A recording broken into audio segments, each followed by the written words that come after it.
That's that internal skill that if you're in a healthy relationship, you both work on, right? In an unhealthy relationship or in a relationship that's really one-sided, one partner says, no, that's your job to do that for me. It's your job to start recognizing when I'm getting upset, and then you make the modifications to be better so I stop getting upset.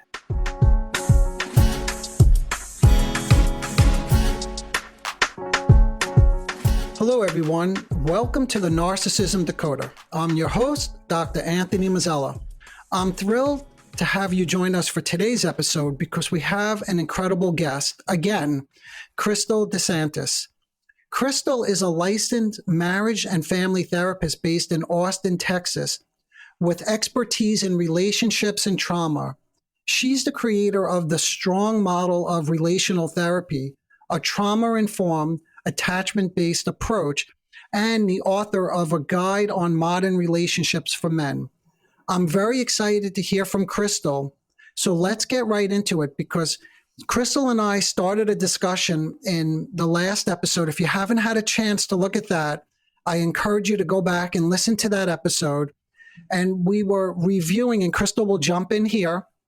We were just reviewing some of the skills that are necessary to keep one safe in a relationship where they may or may not be with a narcissistic partner. And in that prior episode, that's something Kristal and I were sort of teasing apart. We were looking at it from her perspective and then putting a bit of a psychodynamic spin on it.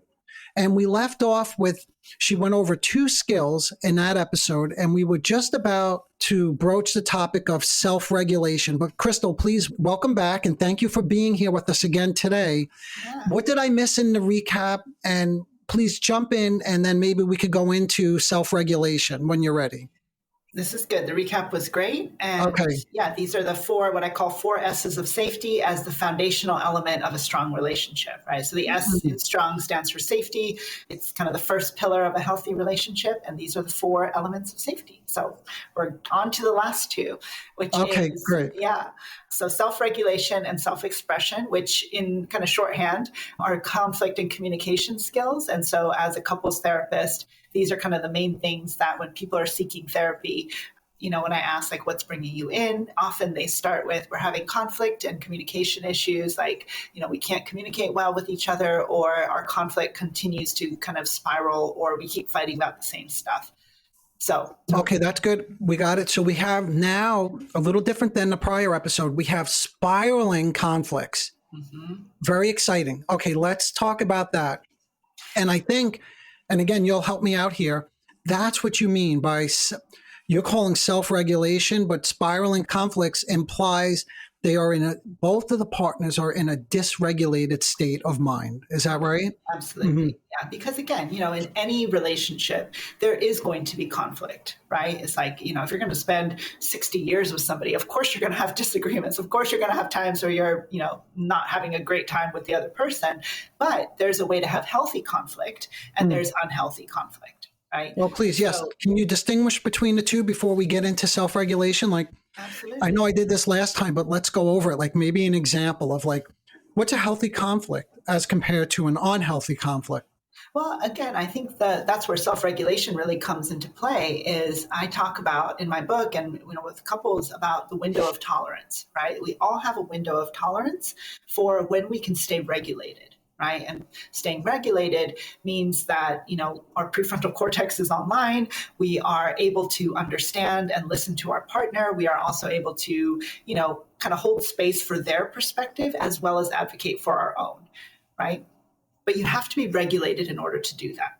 When we get dysregulated. Wait, hold on. Okay. So you have to hold space for their perspective and for your own. So that's part of sort of the building blocks, right, of self-regulation. Okay, so I just want to remind the listeners, the underlying question that Kristal and I have been following is this a narcissistic relationship, or is my partner have these narcissistic characteristics? So here, Kristal, what you're referring to is what we call, again, in my field, sort of, this is like a developmental achievement. This is not easy, what you're describing. Like you rallied it all, and I think you could probably appreciate it because I see already you're nodding. But to have space implies, and I went into this in the last episode, that self-other differentiation, which means, and here we could use a very specific example, which is I feel very strongly about something and my partner feels very strongly about the complete opposite thing, right? And I've heard a lot of this because we just recently went through elections. So a lot of this came up in the couples that I work with, in terms of political affiliations. So it's like, how then do I make that space, right? Kristal, that you were just describing for what? Like, what's the ideal? What do we want? Like both opinions or both perspectives to be able to coexist. Is that right? Or in a healthy relationship, right? And I guess, politics aside, because that can be sometimes a really hot button issue, and sometimes people can't find a relationship that's big enough for both of those perspectives, right? Or all of the perspectives. But when it comes to just navigating differences in a couple, right? And so I don't know, I've seen couples argue about like where the broom goes, like does it belong in the laundry room? Does it belong in the kitchen? I've seen couples argue about like, does the dog sleep on the bed or does the dog sleep in the crate, right? And so some of these things, I've seen couples get into really unhealthy conflicts over some things that, again, if you had the self-regulation skills to be able to calm yourself down and remember that the goal is not defeating your partner. It's about being able to articulate your point, right? I don't think the dog should sleep on the bed because, I have trouble sleeping as it is. I wake up constantly, and hold space for their perspective. Like, I understand that the dog does help you sleep better because you get to cuddle and like it's nice and warm and you get a little cold at night. Okay. So now we can have a conflict that doesn't spiral into destruction of the relationship, right? And so, but that takes self-regulation to be able to hold space for that. Destruction can be something as simple as what? Name calling, like the conflict escalates, and next thing you know, someone's calling somebody else a name, right? Absolutely, right? Or it becomes then the goal is to stop the argument. So I'm going to pull out the big guns. I'm going to name call, I'm going to shame, I'm going to, fight dirty. I'm going to fight below the belt because I just want to win at this point, right? Which again, that's also something to, pay attention to if in a relationship with somebody who has MPD, that's what they do all the time. Because they don't want, like, your opinion, your perspective is not valid to them.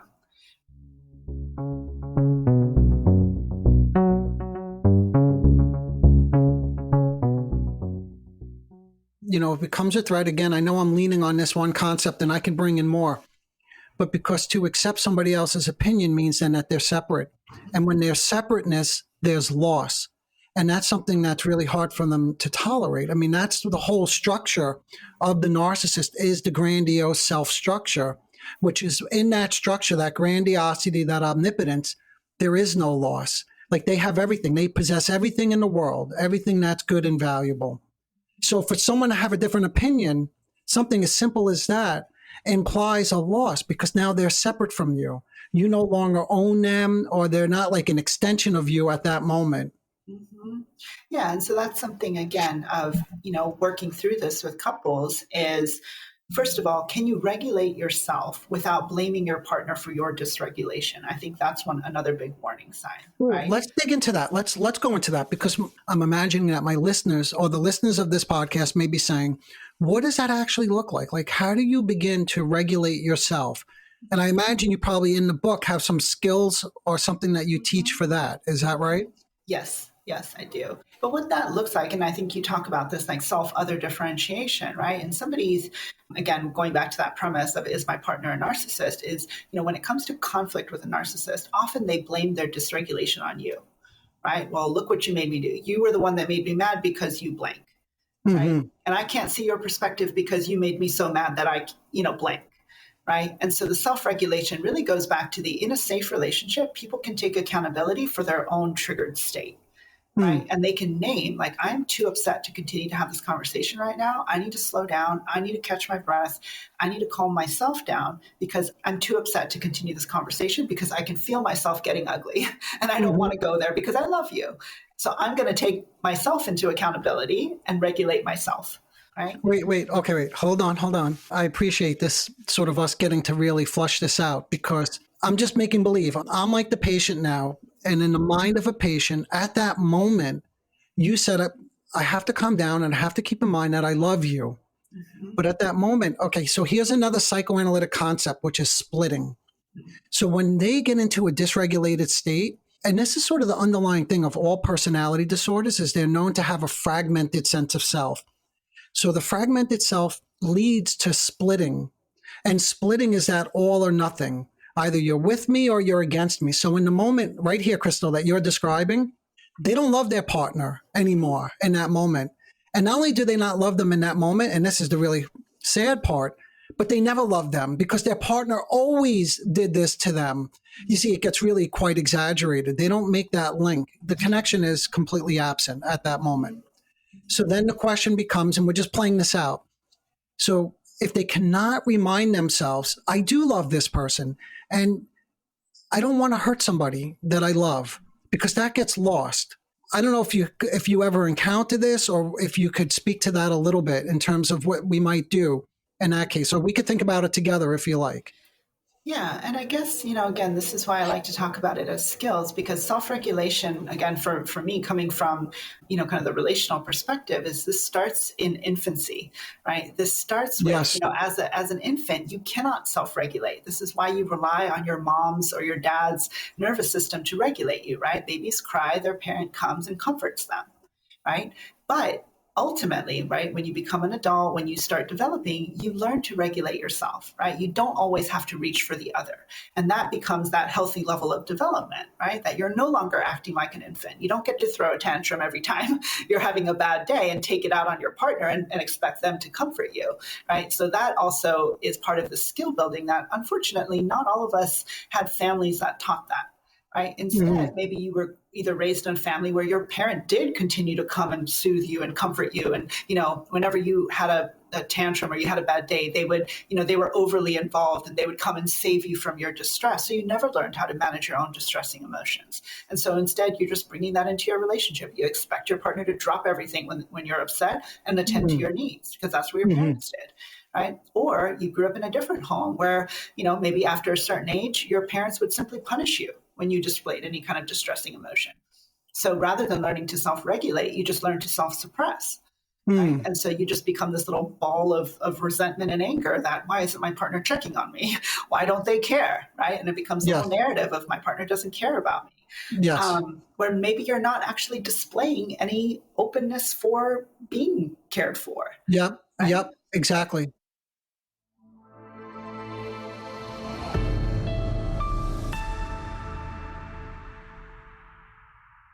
And so, but that's also where a lot of that self-regulation, I know a lot of people, and I talk about it in my book, of like, when you're outside of your window of tolerance, sometimes other people can tell, right? Because you're slamming doors and stomping your feet and, your face is red and all of that.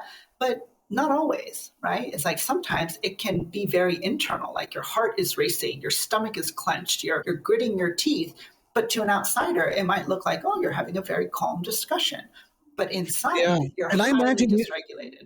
Yeah, and I imagine you know about this, because in the title and the way I introduced you, there was something about attachment based, right? So, and this is the research on early child research from attachment theory, is when that parent does leave the room and there's a separation and a loss, some of those kids in the study, when the parent would come back in, right, would kind of be this like dismissive, withdrawn, as if they didn't care that the parent left.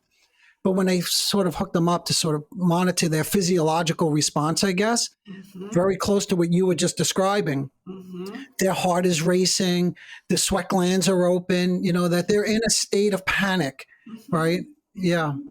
Yeah. And so that's also the perspective that I like to bring to couples work as well, right? Is that attachment, and that I like to talk about it as like it lays down like wiring for a default, but it doesn't mean that's your destiny, right? And I think sometimes there's, in the same way that maybe the word narcissist gets thrown around, people tend to over-identify with attachment styles, like, oh no, that's how you are. You are an avoidant, or you are an anxious, right? As like a diagnostic label. And that's really not what it is, right? Is any relationship, and that's part of what I do with, this attachment-based work, is any relationship can become a secure base and a securely attached relationship. But it does, start with these skills of safety, and especially the self-regulation skill, right? Is like, can you articulate, right? You don't stonewall or give the cold shoulder or act out in like a tantrum way? Can you start to self-regulate so that you can actually then move to that next piece of self-expression of then what? Right? Then what do you need? Then what can your partner provide? Then how can you work together? Then how can you, have that emotional connection and that emotional conversation? You have me thinking again, like, I think this is in part where working with a good skilled therapist comes in handy, because in terms of technique, what we do with somebody, and I'm sure it's very similar with your work with these patients. This is from like the psychodynamic perspective, is even though we have this at our fingertips, like these early attachment theories in mind, this is not what's going to be helpful when working with a patient. We're not reconstructing their past. Well, at least the way that I work with these patients, because you see this quite a bit online and in social media. It's like, we know a lot about their history. So let's give them this information and explain to them why they're becoming dysregulated at this moment.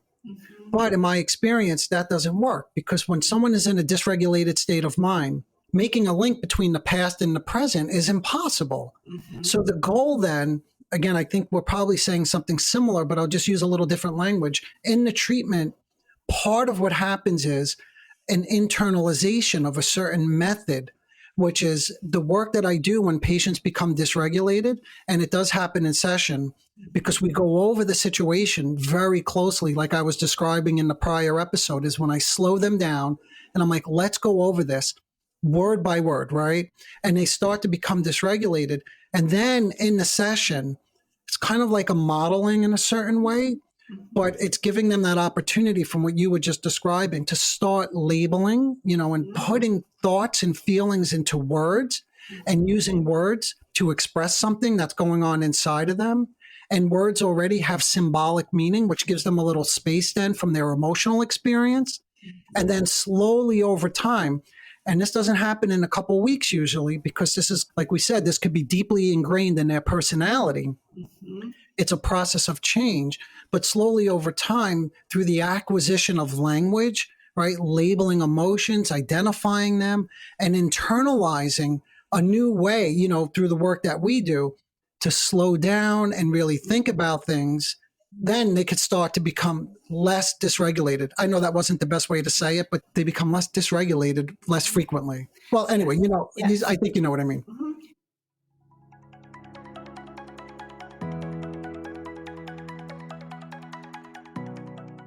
And that's really what, self-regulation is about, when you get dysregulated, often you're in kind of fight or flight, right? And so everything kind of speeds up. And so exactly like you said, part of the practice of self-regulation is recognizing when you need to take a break to slow yourself down because you're ramping up a little too quickly, right? And so that's that internal skill that if you're in a healthy relationship, you both work on, right? In an unhealthy relationship or in a relationship that's really one-sided, one partner says, no, that's your job to do that for me. It's your job to start recognizing when I'm getting upset, and then you make the modifications to be better so I stop getting upset. Right? Yes. Yep. So that's, again, just something to pay attention to of like, first of all, maybe you have your own self-regulation skills to work on, like, maybe start to recognize, okay, maybe my heart's beating a little quick, or I'm starting to kind of dissociate a little bit, or my head's getting really foggy. I'm getting a little tongue tied. Those are my physical cues that I'm getting dysregulated. I need to slow down, take a break, take a few deep breaths, walk around the block, remind myself, like my body is dysregulated, but I'm safe. I'm okay. I'm just trying to get my point across. And maybe then it starts to kind of help you. Once you get your body regulated, then your prefrontal cortex can kind of come back online, and you can be like, what is my point actually that I'm trying to get across, right? Like, I know I'm upset and I'm trying to get a point across, but what is the point I'm trying to get across, right? And so when you can kind of recognize that, okay, I have the skills to do that. I can recognize and name when I'm getting too upset, and I've stopped seeing my partner as a collaborator and I've started seeing them as an enemy. I need to slow down and regulate. So, Kristal, just to have a little bit of fun with this, and we don't have to go down this rabbit hole, but it brings up the whole question of then, and I have these patients, by the way, and I think this is something that may, again, separate out like more of the psychodynamic, psychoanalytic approach, is what happens when you slowly over time, you're teaching these skills and you're helping them become more regulated. and they're not internalizing this experience. And you just keep hearing the same story over and over and over again, and nothing seems to be changing. So from a more psychodynamic model, and this is later in the therapy, is what we then begin to wonder is, what's the motivation? Is there some unconscious motivation to keep this dysregulated state alive, right? And I thought about this only because you started mentioning like brain chemistry and what's going on in the brain. And I started to imagine as I was listening to you, that conflict, being in a dysregulated state and being in conflict with the loved one is really exciting, right? And this, again, I'm not going to go all the way down that rabbit hole, but that excitement, I'm not saying it's pleasant. I'm not saying it's pleasurable, but if there is already a deficiency in dopamine in the brain and they need that dopamine hit, what better way to get it than a stimulating fight with a loved one? You know, it's kind of like a drug or like alcohol or whatever, you know, whatever somebody may turn to get that necessary experience of like an affectively live rush. And this could be the unconscious motivation that we have to then begin to explore. Yeah, I talk about it in my book in maybe I'm not a psychodynamic therapist, so maybe in just like a much more kind of straightforward way. It's like, if we can't get the connection that we need in a healthy way, we will get it in an unhealthy way. Right? It's kind of like any attention is good attention. If I can't get your attention by being open and vulnerable, I'm going to get it by throwing a tantrum. Yeah. Right. Yeah. And I think that's great. I have to do a deeper dive into the book. And again, I'm just sort of associating to your thoughts on this. It is unhealthy and it's maladaptive. There's no doubt. But in my work, when I'm doing this kind of work with the patients, I wouldn't consider it unhealthy. I would consider it necessary. And I want to engage their curiosity. So rather than like unhealthy, I would say it's so necessary, but we just don't know why it's so necessary. And that's part of engaging their own curiosity in the process of trying then to understand that unconscious motivation that I mentioned a moment ago. All right, listen, I'm going to give you the last word because we have to start wrapping it up. And I could sit here and talk to you about this all day. Just remind the listeners, if you don't mind, I'm going to put everything in the show notes, but the name of the book is Strong, a Relationship Field Guide for the Modern Man. Very nice. There it is. Well, look, I want to extend a very big thank you. Oh, before I do, let's pull things together, because in the first episode, we went over a couple of the skills. We went over two. Today, we did the self-regulation, right, which was the third skill. And as was anticipated, because I had a feeling self-regulation is such a big and such an important topic, we may not get to the fourth skill, but maybe without describing it, just tell the listeners what they're missing to give them some incentive to go out and take a look at your book. Well, so the last skill is really about putting all those things together so that you can connect, right? Because it's a skill of self-expression, right? So once you have self-awareness, you have the skills for stability, you have the skills for self-regulation. Now what, right? Now is that next piece of how do I express myself to my partner in a way that invites collaboration. So I have some scripts in there. I have the emotion wheel in there in that chapter or in that section. So yeah, you can find all that in the book of like, when I get through all of that, now what? Great. Well, thank you so much. And what a wonderful model that you've put together. I want to just say congratulations to you. I mean, to be able to create and then to write a book is no small achievement. So congratulations on that and on creating this model of keeping oneself safe in what may be, and we've checked a couple boxes, what we could say, what seems to be perhaps a narcissistic relationship or in a relationship with somebody who has these narcissistic characteristics. All right, Kristal, until next time, right, which hopefully we could get you back on. If there's anything else that we missed, you and I could talk offline and see where perhaps we could go a little bit further. So thank you again. Yeah, thank you. Okay, everybody. Bye for now.